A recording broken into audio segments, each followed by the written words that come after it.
सबको जय माता दी। पहला भाग हमने जो डाला था उसमें कहानी अधूरी रह गई थी, उसी कहानी को हम पूरा कर रहे हैं।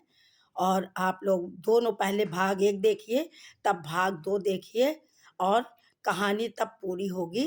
तो ये हम फिर शुरू कर रहे हैं, ज़्यादा समय न लेते हुए हम फिर से कहानी शुरू कर रहे हैं कि वहाँ हमने ये कहा था कि उनको 9 महीने में रानी साहब को एक पुत्र पैदा हुआ हो, तो राजकुमार की खुशी सुन के पूरे नगर में बहुत उत्सव मनाया गया। उनका राजा ने बहुत दान पुण्य, सोना चांदी, रुपया पैसा, धन दौलत बहुत दान पुण्य किया। तो रानी जब 1.25 महीने का बालक हो गया तो दासी ने कहा, हे रानी, तो जब तुम्हारे पुत्र नहीं था तो तुमने औसान बीबी की मनौती मानी थी, अब मनोकामना पूरी हो गई है। तो आप ऐसा करिए कि सुहागले खिला दीजिए, सुहागले खिला दीजिए। तब उन्होंने रानी ने कहा कि अभी तक तो हमने अपने ठीक से पुत्र भी नहीं देखा है, उसका चेहरा भी नहीं देखा, अभी तो खिलाया भी नहीं, लाड़ प्यार किया नहीं। अब हम देख ले, थोड़ा कर देंगे औसान बीबी का, मैं भूली नहीं हूँ, मैं पूरा कर दूँगी। तो फिर कोई दासी चुप हो गई। फिर बच्चे का जन्मदिन, बच्चे का फिर 1 साल हो गया, फिर मूड़न हुआ बच्चे का, फिर कान छेदन हुआ, सारे संस्कार होते गए और हर बार दासी रानी को याद दिलाती गई, लेकिन रानी ने दासी का कहना नहीं माना और अपने बच्चे को पाकर वो भूल गई औसान बीबी की मनोकामना पूरी करने के लिए। तभी मनोकामना पूरी नहीं हुई, बच्चा बड़ा होता गया, दासी ने भी कहना छोड़ दिया। एक दिन दासी ने कहा कि रोज़-रोज़ कहते हैं और कहने से कोई फ़ायदा नहीं है, रानी नहीं कर रही हैं, तो वो भी भूल गई, दासी भी भूल गई।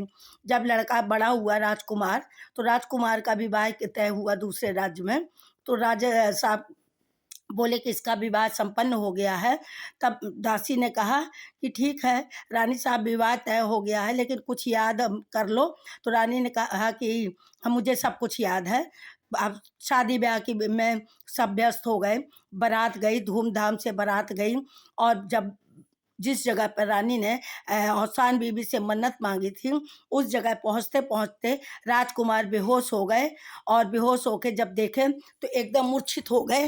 वैद्य जी ने देखा तो वैद्य जी ने कहा कि इनके तो प्राण नहीं, ये तो निष्प्राण हो गए हैं। तो ये राजा साहब ने अपने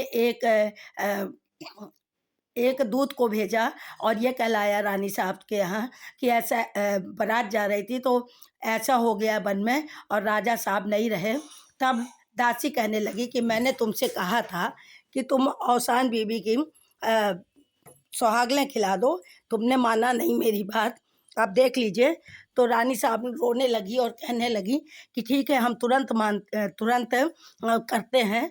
दूसरे दिन बृहस्पतिवार का दिन था, गई रानी साहब सब सुहागलों को, 14 सुहागलों को, नगर की जितनी भी सुहागलें मिली सबको सुहागलें खिलाने का न्योता दे के आ गईं।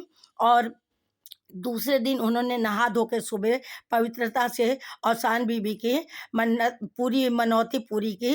जैसे-जैसे पूजा हुई औसान बीबी की और सुहागलें जैसे ही खाने लगी पूजा करके, वैसे ही राजकुमार के बदन में हरकत हुई और राजकुमार हिलने लगे।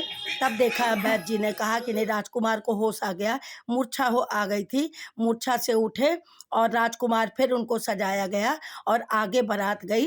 फिर दूत भेजा गया यहाँ पे रानी साहब के महल में कि रानी साहब, राजकुमार ठीक है, हम लोग बारात लेके आगे जा रहे हैं। उनका संपन्न हुआ विवाह और अच्छे से राजकुमार का विवाह हुआ। तब रानी ने कहा कि दासी, बहू के आने से पहले हम चाहते हैं कि बहू जैसे ही आएगी वैसे ही हम औसान बीबी की सुहागलें खिलाएंगे। आप सबको कह दीजिए और व्यवस्था कर दीजिए। सारी व्यवस्था की। जैसे ही राजकुमार बारात लेके लौटे और बारात लेके लौटने के बाद ही बृहस्पतिवार पड़ा, उसमें सबसे पहले रानी साहब ने उनको सुहागलें खिलाई, औसान बीबी की पूजा की।